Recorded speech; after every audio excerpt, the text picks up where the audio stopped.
यकीनन आप लोग अच्छे होंगे, बेहतर होंगे। आज यानी कि आज से पहले हमारे कुछ टॉपिक्स डाइजेस्टिव सिस्टम से लिंक और उनके कॉमन डिसऑर्डर्स की तरफ थे। जैसे कि गैस्ट्राइटिस हमने डिस्कस किया, स्टमक अल्सर हमने डिस्कस किया। तो आज हम डाइजेस्टिव सिस्टम, चूंकि हम पहले डिस्कस कर चुके हैं एक दफा, तो आज हम उस डाइजेस्टिव सिस्टम के प्रोसेसेस को डिस्कस करेंगे कि डाइजेस्टिव सिस्टम में वो कौन कौन से प्रोसेसेस है जिसके जरिए हम डाइजेशन करके, एब्जॉर्प्शन करके वही न्यूट्रिएंट्स अपने खून की नालियों में, ब्लड वेसल्स में ट्रांसफर करके तब हम उन्हें अपने सेल्स तक मुंतकिल करते हैं। So what are those processes being a part of our digestive system? तो वो कौन कौन से प्रोसेसेस है जो हमारे डाइजेस्टिव सिस्टम के यानी कि पार्ट्स है। सबसे पहली बात यह है कि हम जो खुराक हम लेते हैं, अगर फॉर एग्जांपल हम फूड हम इस्तेमाल करते हैं वो हम in the form of bolus लेते हैं, यानी कि नवाले की शक्ल में हम उस खुराक को लेते हैं। तो जैसे ये खुराक हम लेते हैं तो ये खुराक हम अपने बॉडी में अपने इसी डाइजेस्टिव सिस्टम के अंदर दाखिल करते हैं। जैसे ये खुराक हमारे इस डाइजेस्टिव सिस्टम में दाखिल होगा तो इस खुराक की, इस डाइजेस्टिव सिस्टम की वजह से, या यही डाइजेस्टिव सिस्टम उन खुराक की ब्रेक डाउन करेगा, उनकी तोड़फोड़ करेगा। और जैसे उस खुराक की तोड़फोड़ हो, वो खुराक कॉम्प्लेक्स फॉर्म से यानी पेचीदा फॉर्म से, बड़े फॉर्म से, अगर इन केस हमने इस नवाले में लिया हो स्टार्च जो कि एक कार्बोहाइड्रेट है, तो जैसे ये इस डाइजेस्टिव सिस्टम से पास होगा, इनकी ब्रेकडाउन होगी और हमारे लार्ज इंटेस्टाइन तक पहुंचते पहुंचते यही स्टार्च यानी कि सिंपल ग्लूकोज में तब्दील होगा। चूंकि ग्लूकोज एक मोनोसेक्राइड है, यानी the simplest form of carbohydrate है। कार्बोहाइड्रेट की वो सिंपलेस्ट फॉर्म है जो इससे ज्यादा मजीद सिंपल फॉर्म में तब्दील नहीं हो सकता। तो ये इसी की ब्रेकडाउन हो के जब ये हमारे लार्ज इंटेस्टाइन में पहुंच जाएंगे तो हमारे लार्ज इंटेस्टाइन में मौजूद एक खास किस्म के सेल्स है जिनको हम म्यूकोसल सेल कहेंगे।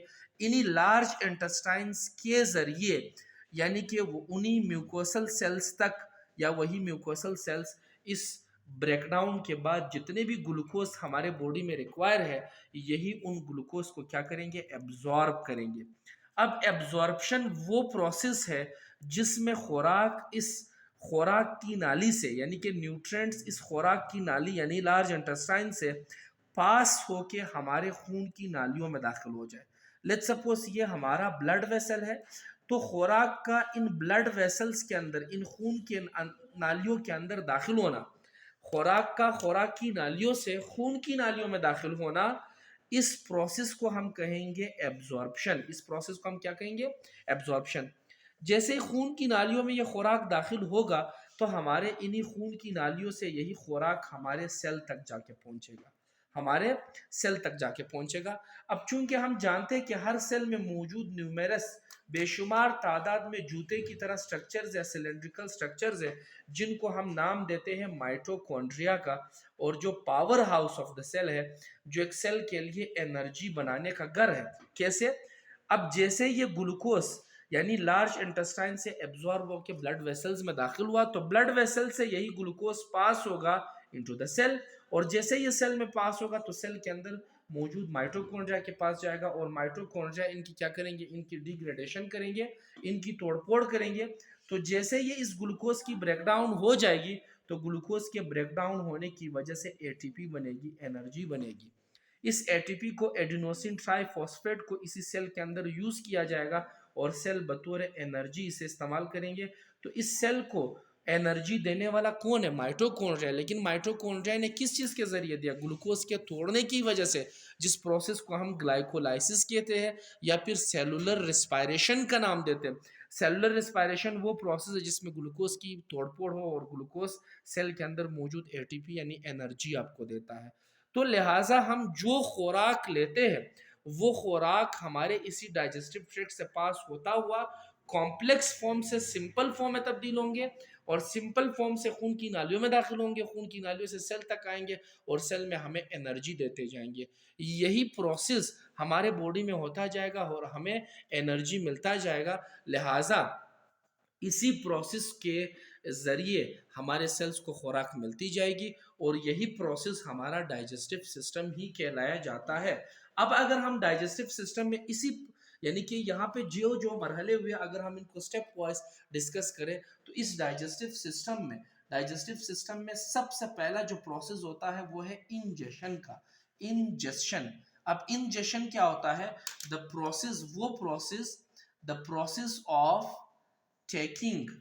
Process of taking food inside the body, यानी जिस खुराक को हम बोलस का शक्ल दे के बॉडी के अंदर लेके जाते हैं, process of taking food inside the body. तो खुराक को एक नवाले का शक्ल देख के बॉडी के अंदर लेके जाना, यानी माउथ के अंदर लेके जाना, इस प्रोसेस को हम कहेंगे इंजेशन।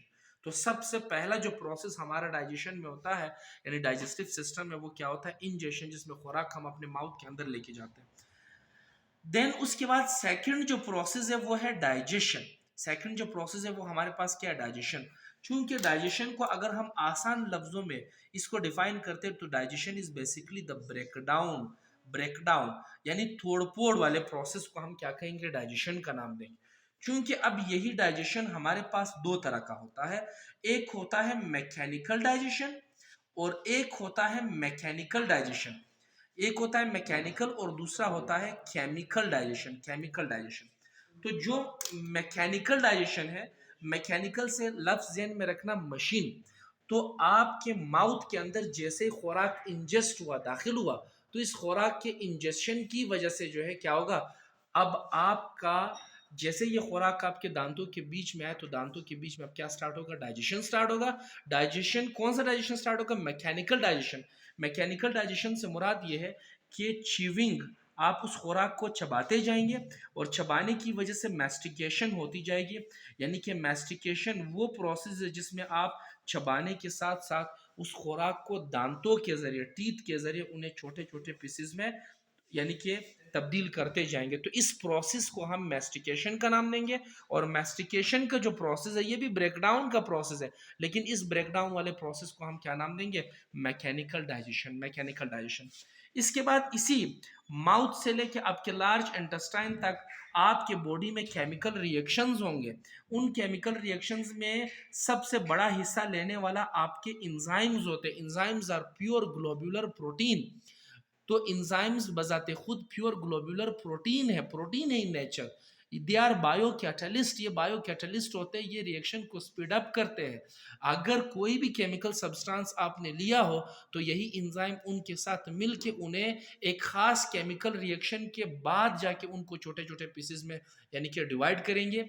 लिहाजा इस इंजाइम का उन केमिकल रिएक्शंस के जरिए ब्रेकडाउन कराना, ऐसे प्रोसेस को हम कहेंगे केमिकल डाइजेशन।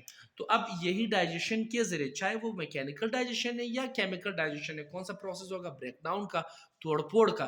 तो इंजेशन के प्रोसेस के बाद सेकंड जो प्रोसेस है वो क्या होगा? वो डाइजेशन होगा, जिसमें ब्रेकडाउन ऑफ फूड।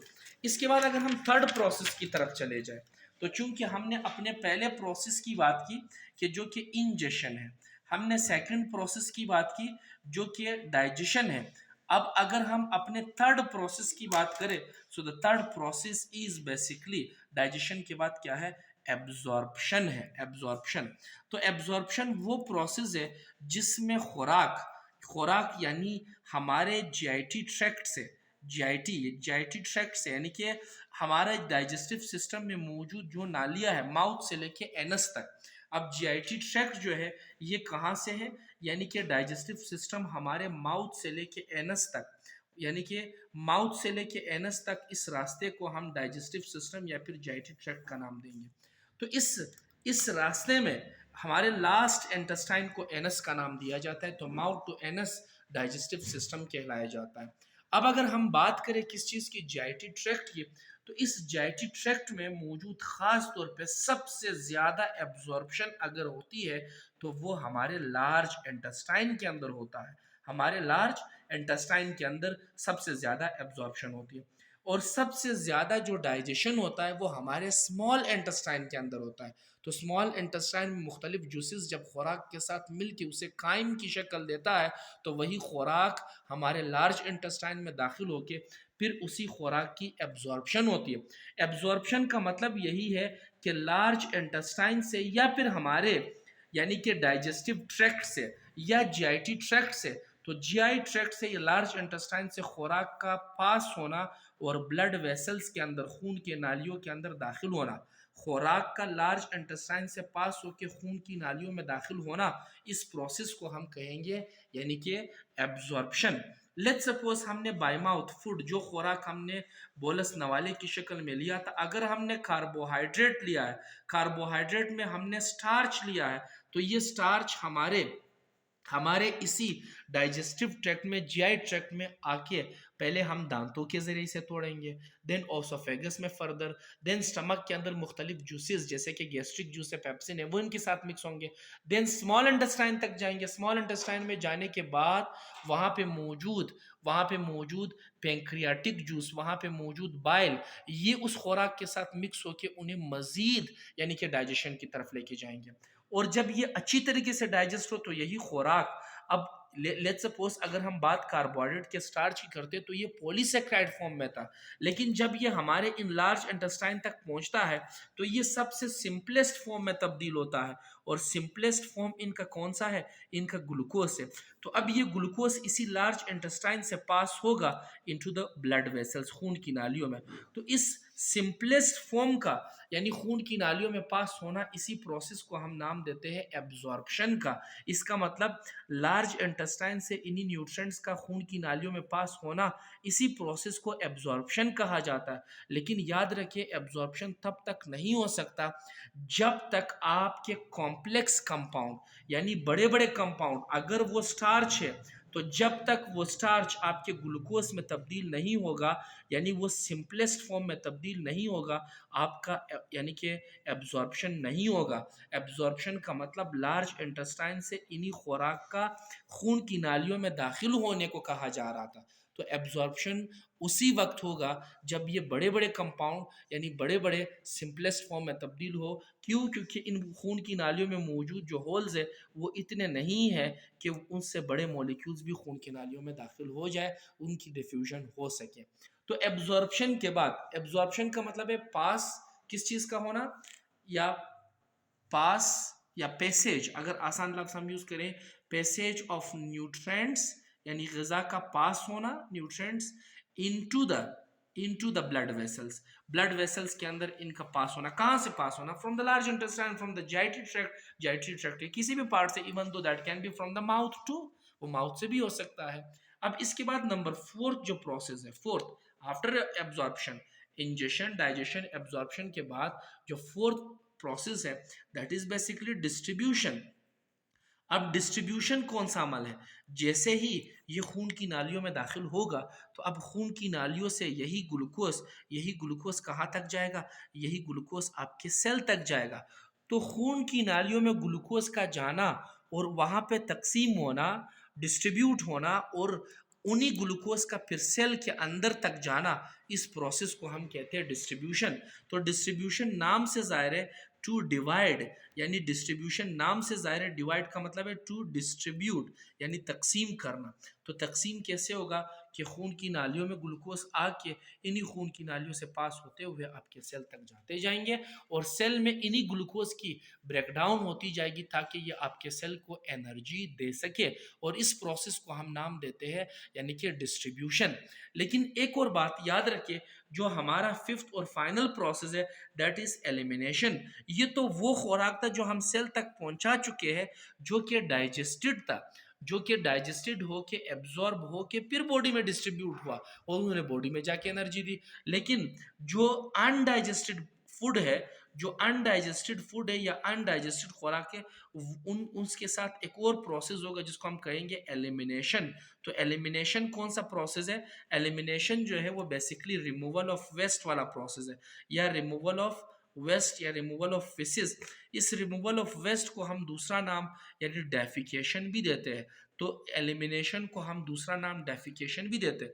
डेफिकेशन वो प्रोसेस है जिसमें यानी जो अनडाइजेस्टेड फूड था उसका बॉडी से दोबारा बाहर की तरफ निकल जाना, अनडाइजेस्टेड फूड का रिमूव होना बॉडी से। तो अनडाइजेस्टेड फूड जब बॉडी से रिमूव होगा, इस तरह के प्रोसेस को हम क्या कहेंगे? एलिमिनेशन। तो हमने कहा कि डाइजेस्टिव सिस्टम बेसिकली हमारा माउथ टू एनस था, तो माउथ टू एनस। अब लार्ज इंटेस्टाइन का जो सबसे लास्ट पार्ट है दैट इज एनस। तो जो खुराक एब्जॉर्ब हुआ वो तो खून की नालियों में दाखिल हुआ, लेकिन जो एब्जॉर्ब नहीं होगा, जो अनडाइजेस्टेड फूड रहेगा, वो एनस तक जाएगा और एनस के ज़रिए बॉडी से बाहर खारिज होगा। ये जो बॉडी से बाहर खारिज हो रहा है यही प्रोसेस एलिमिनेशन कहलाया जाता है। तो ये वो 5 मरहले हैं, ये वो 5 प्रोसेस है जिसके ज़रिए आपके या हमारे बॉडी में डाइजेशन होता है और डाइजेस्टिव सिस्टम इन्हीं के ज़रिए जाके कंप्लीट होता है। तो सबसे पहला जो प्रोसेस था that was ingestion, taking the food या उसको बोलस का नवाले का शक्ल देना और माउथ के अंदर लेके जाना। Then the second process was the digestion. तो डाइजेशन एक मैकेनिकल डाइजेशन था जिसमें हम दांतों के जरिए उस खुराक की ब्रेक डाउन कर रहे थे। फिर केमिकल डाइजेशन था जो कि खास केमिकल रिएक्शंस के जरिए उनकी ब्रेक डाउन हो रही थी। एंड देन उसके बाद फिर हमारे पास after the digestion the third process was the absorption, जिसमें खुराक हमारे खुराक की नाली से पास होकर खून की नालियों में जा रहा था। और फिर डिस्ट्रीब्यूशन फोर्थ प्रोसेस था जिसमें वो खुराक हमारे खून की नालियों में डिस्ट्रीब्यूट होकर हमारे सेल्स तक पहुंचता था। इसके बाद the fifth process was elimination, जहां अनडाइजेस्टेड फूड यानी कि खुराक की नालियों के बजाय एनस की तरफ जाके और जिस्म से वापस बाहर एक्सक्रीट हो जाए, तो ऐसे प्रोसेस को हम नाम देते हैं एलिमिनेशन या फिर defecation. And these were the 5 basic processes of a digestive system. तो यहाँ तक डाइजेस्टिव सिस्टम से लिंक जो प्रोसेस थे वो कंप्लीट हो जाते हैं। अगर आपको कोई भी मुश्किल हो so you may ask in the comment, and then in the next video inshallah I'll further talk about the digestive system. Thank you so much.